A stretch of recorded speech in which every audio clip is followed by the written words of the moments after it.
Hi everybody, welcome to HomeAuto video. Today I would like to share with everybody how to repair a window and door sensor. Alright, this is a window and door sensor and you can actually place in any window and door as I say.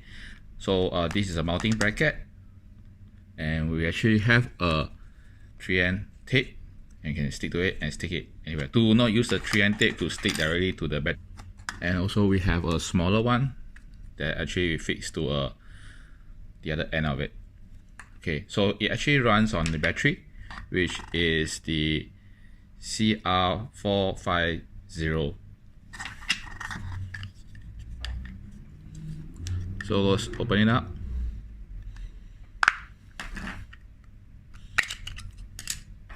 Put in the battery.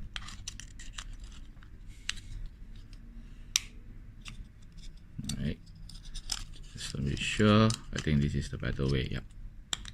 Alright, so cover back.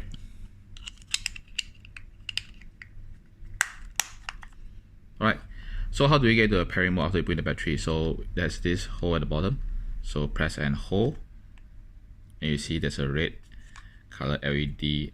If you cannot see properly, this is the red color LED. Alright, let's go back to the apps now. Back in our apps, now we go back to the same gateway, the Zigbee gateway. And we actually add the sub-devices. The LED, as you see just now, the LED is actually blinking. So let the gateway search for the viewing devices. Now the device is on in the apps now. So if you're done, location. Right now let's test it. So go to the door sensor. Okay, I will try to open. See whether it open. Yes, it's real time. It opened very fast. And close.